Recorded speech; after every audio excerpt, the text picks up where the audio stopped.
What's up, and welcome back to another episode of Talking Nutrition. Wanted to do a little bit of a different episode. I have nothing written down in terms of notes whatsoever. I have one page open right in front of me, and I wanted to talk about winter depression, seasonal affective disorder, and there's a little bit of a mindset, a bit of motivation maybe. To give you a little bit of context, I live in the Arctic in northern Norway, so Tromsø. You know that Northern Lights capital of the world, they sometimes call it. But it's, to be honest with you, I'm recording this at 2 p.m. right now, and it literally looks like midnight. We do not have any sunlight for 2 months. It's called polar night. Now, I know that just about 50% of our listeners are not from Norway, which is why I want to bring that up. Most people here obviously are familiar with it.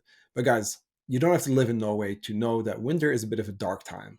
It's a time where, yeah, people kind of struggle mentally, where you notice a bit of the blues, let's call it, right? Winter blues, maybe. Um, so what I wanted to do is we'll briefly go through something that I do have in front of me, which is that page. Like I said, it's from the NIH, the National Institute of Health, or mental health in this case, the NIMH. Just kind of briefly explaining what we're looking at, because I think you'll probably recognize a couple things, but then we'll just riff on this for a little bit. Not going to be too long of an episode, but I wanted to just kind of share how I approach these kind of things. It's my 5th year in Norway, which, by the way, that means that I can get my Norwegian passport in, I think it's May, which is going to be really cool. But anyway, that's not important. Long story short, I've been here for 5 winters. I've gone through 5 polar nights, meaning 5 times I spent, the full winter not getting any sunlight. And let's be honest, of course, that's going to have an effect. But I think we can still do the things required to at least make the best of it. We can still make a point of doing things that make us feel better. We can still take care of ourselves. We have the responsibility to do that, if you think about it. But really quick, what is seasonal affective disorder, right? Many people go through short periods when they feel sad or, just like kind of down. And especially wintertime, that's the case. You feel down. It's kind of, like, again, it's a bit of a winter blues here where you don't get that much sunlight or like no sunlight, like we do. It, of course, it plays, it plays into your energy levels and your mood and all of that. The reason I pulled up this page is that it kind of lists a couple symptoms so that you have a better understanding of, right, seasonal affective disorder, or in short, SAD. It's actually a type of depression sorry. I'm still European. It's a depression, or a type of depression characterized by a recurrent seasonal pattern with symptoms lasting about 4 to 5 months out of the year. So let's be honest, that's quite a bit. Like, we're talking like winter right now, but it's also like, before and after that. I mean, it's pretty dark up here already before polar night, so, and also after. So the signs and symptoms of SAD, right, seasonal affective disorder, include those associated with depression, as well as disorder-specific symptoms that differ for winter pattern versus summer pattern SAD. So there's actually also differences there, right? Now, let's just get into the list, because I think there's a couple good ones, and also even the summer one, by the way, we also deal with, because we have the midnight sun, which is 2 months midsummer, where the sun is just up 24/7. So we do not get any night then. So we only have like day, which also comes with, right, its own effects. Now, symptoms of depression can include just kind of like being sad, feeling anxious, kind of like an empty mood, right? Almost every day, or at least a couple days a week. Feelings of hopelessness, pessimism, irritability, frustration, restlessness, guilt, worthlessness, helplessness. Like a lot of just kind of like not great feelings, not so great feelings. Loss of interest or loss of pleasure in hobbies and activities, decreased energy, fatigue, feeling slowed down, difficulty concentrating, remembering, or making decisions. There's changes in sleep or appetite, or just unplanned weight changes, right? And let's be honest, of course, that's not because of the darkness, it's because of the actions that we then take uh, affected through, of course, our emotions and thoughts, etc. There can also be cramps and digestive problems. For example, also headaches, or just like physical like aches and pains that can actually happen as well. And this one I kind of, yeah, don't like bringing up, but there's definitely more often thoughts of death or suicide attempts as well. So guys, I'm bringing this up because I know there's a lot of people struggling, and obviously if you're really struggling, you ask for help, whether it's friends, family. um, Find a healthcare provider, right, who can help you with this stuff if it's really serious, right? So I do really want to point this out. This is a podcast for general advice. I'm sharing my experience living up here in Norway. um, but if you are really down, right, even without like suicidal thoughts, or just in general, like if you really feel like shit, remember, right, that it's okay to ask for help. And there's a lot of amazing mental health services that you can look for, and that you can get, that you have the right to contact. So remember that. Now let's continue, right? We often, in the winter especially, and I notice this with sleep is more difficult, we tend to oversleep more often or overeat. There's a lot of cravings, especially for like carbs and stuff, which then can lead to the weight gain. Of course, there's also the holiday, so even like that adds to it. And you may even kind of feel like withdrawing from society, like you kind of go into this like social hibernation. So these symptoms and signs are all very common, and I know that you listening are familiar with those signs.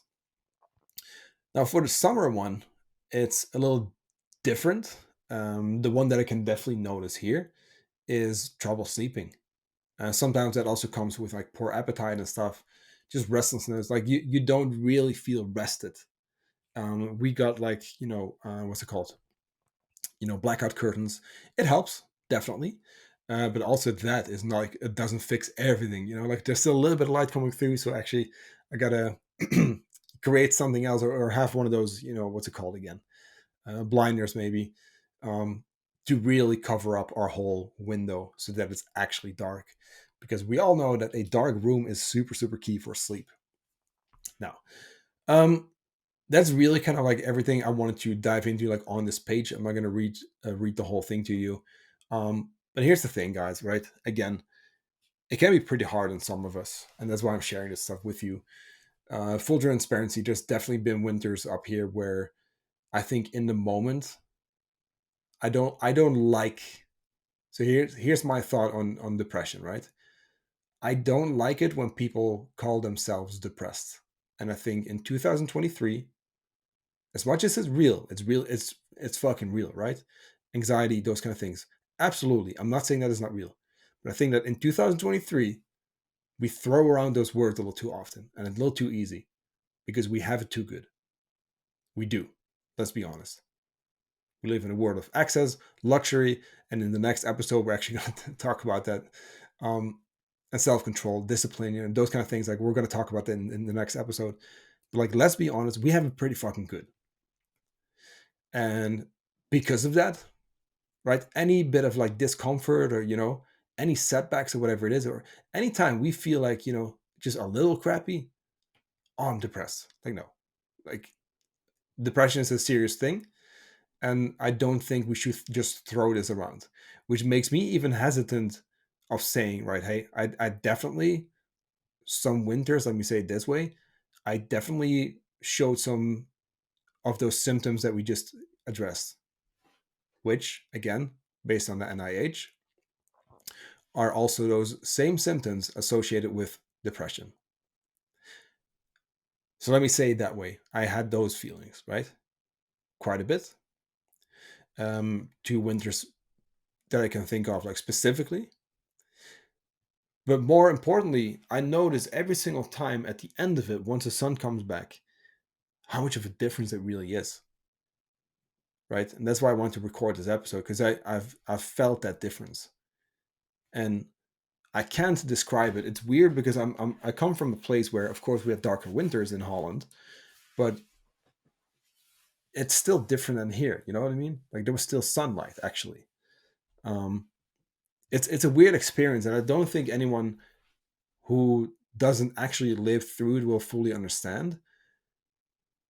But I guess we can all relate to having had a cold, dark winter, and then the sun coming back, and the days are getting longer, and you just feel better. And I really feel this physically. It's like when that's back, and I usually like I'll drive to, because there's a specific place down here on the island where if you're there when the sun comes back, there's like the first day when the sun comes back, people like go there, including myself, right, and celebrate. And there's sometimes music. I saw last time people were like drinking in the morning, blasting music. People have a campfire. Like people go there to watch the sun for the first time again after 2 months, and that's me too, right? I do that as well. But it's such a good feeling. Long story short, there is definitely a difference there, right, in terms of how you feel. The reason I wanted to record this episode is that I still think that you can do what it takes to make the best of it. This goes for the winter, this goes for any other moment. It doesn't have to be winter specific, but I do feel like we sometimes forget that we are in control of what we do. Let's imagine we feel like shit and we do feel a little depressed, whatever you want to call it, right? You can still take actions that someone without those feelings would take, right? I tell people this too. Hey, maybe we're struggling to reach this goal, or maybe we're overweight and we want to lose weight, or we want to get this jacked physique, right? Maybe we're not currently there, but you can still take the same actions as the future you who does have that body, right, also takes. So try to reframe things. Because if you are sad, right, or anxious, whatever it is, or you kind of feel like just not in a great place, you can still take the same actions as when you're feeling good and happy, right? If you don't feel interested, like we said, before, like of interest, loss of interest or pleasures in hobbies and activities, we could still do those activities. And you know what? Maybe in the moment, we actually will start to enjoy it again. It's oftentimes that we don't feel like doing it, but then when you actually do it, I will say a lot of times it does kind of come back. And hey, even if it's just from a standpoint of like actually doing something, right, to keep you busy, we can have decreased energy. We can feel tired and slow down, and I notice this. But guess what? You can still do the same thing as someone with energy, right? Who doesn't feel that fatigue. I went for a walk earlier and I didn't feel like it, but I went out because first of all, it was still a little bit light outside. But second, right, it's that fresh air, it's cold. And you know what? It was only 10 minutes. I had to go back to work, but I felt great afterwards. We can always take those little actions.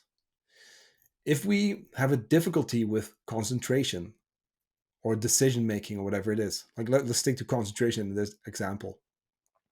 Okay, well, let's first of all then cut ourselves some slack, saying, oh, okay, well, we know that we have a difficult time concentrating. Okay, fair. But let's then also set up our environment to accommodate for that, because I can guarantee that as much as maybe winter may play into this, I think your phone is likely even worse, right? In um, distracting you. So maybe we can still do certain things to create a, environment that's more conducive to concentrating. Now, of course, when it comes to unplanned weight changes, those kind of things, and appetite, whatever it is, hey, we can track for a period of time, depending on where you're at in your journey.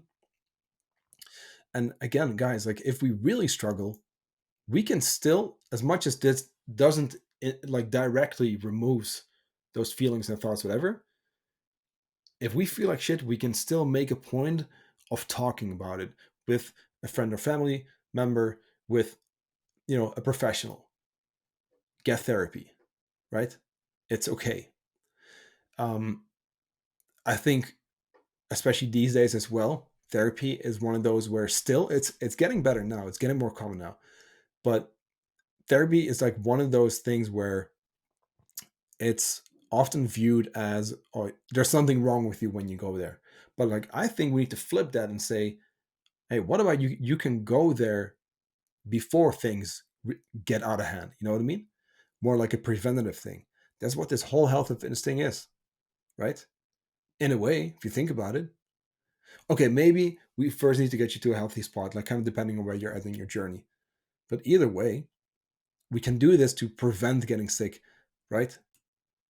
To prevent getting overweight, etc. Guys, when it comes to like the social like withdrawing like feeling like the or behavior I should say, the feeling of like just wanting to hibernate, right? Staying away from people. And by the way, one of those winters that I talked about, I definitely had that feeling as well. I definitely had that. And I had this very weird social anxiety. I didn't want to see people. I didn't want to go to the gym, be among people. And that's real. This is a couple winters ago. And I had a hard time. I had a hard time that winter. But guess what, guys? We can then still do the uncomfortable thing of getting in those situations. You can still then go right and see people and talk to people because we are social beings. So even though we might feel like hibernating and we might feel like being a loner, we can still benefit of actually, you know what? I don't feel like it. Let me just go anyway and see my friends. Let me just talk to them, give them a call, whatever it is. And again, when it comes to like eating, like behavior, I mean, there are, tips and tricks for that and tools and tactics that you can use. And same kind of thing with sleep, right? We can, if you have a hard time waking up, okay, we can set more alarms. We can, set a worse, like louder alarm. You can, you know what I mean? Like there's ways to do that, And again, I think we talked about this recently with Christine, but if you have the Apple alarm clock, it just starts blasting like instantly. There's no like fade in or whatever, it works. It wakes you up. You know what I mean? So I guess that's kind of like it for this episode already. But guys, remember, right? This goes for winter, 100%. This goes for the winter time, but this goes for any time of the year, anytime. It's gonna be a time where we kind of feel like shit, and that is okay. There may be outside factors, but there's still what's within your control. And what's within your control are your actions, how you respond to situations. You can still do the things required to at least make the best of it. You can still do social things, practice your hobbies, eat healthy. If you don't feel like it, right? You can go to the gym, you can get a walk in. It's not like you can, like, if you have no energy, right, or lower energy, it's not like you can't go for a walk. It's not true, right? It's just not. Unless you're literally unable to walk, you can go on a walk and with no energy. You know what I mean? It's maybe not going to be super enjoyable, but objectively speaking, it will still be healthy for you. So you are still doing what's required. And that's something that I think, and we'll talk about this in the next episode. That's something that I think builds character. We'll talk more about like doing hard things and putting yourself out there, challenging yourself to build character and build resilience, right? In the next episode. But we can always do what's required. We could take action for our health. It's maybe not always going to be fun, but at least it'll make you feel better, right? Guys, once again, thanks for listening. Bit of a shorter episode, but I want to share this. Thought popped up in my head when I was walking today, and I was like, we got to talk about this stuff. We got to talk about this because, I mean, I live in a place where there's no sunlight, but I know that people also back home in Holland also struggle with this stuff. I think we all kind of do to a certain extent, unless you live in like Australia where it's summer now. You know what I mean? Like, unless that's the case, like you're going to deal with this stuff, with the darkness, and it is going to affect your health, or maybe at least how you feel, right? So let's do something about that anyway. Thanks for listening. Do me a quick favor, 1 minute favor. Leave us a 5-star rating on Apple, Spotify. Would be highly appreciated. It's the only way we grow the show. It's the only way we reach new people. And again, I'd be very, very thankful. So I will chat to you very soon. Have a great week, great December. I can't believe it's December tomorrow. And you know what? Have a great winter, right?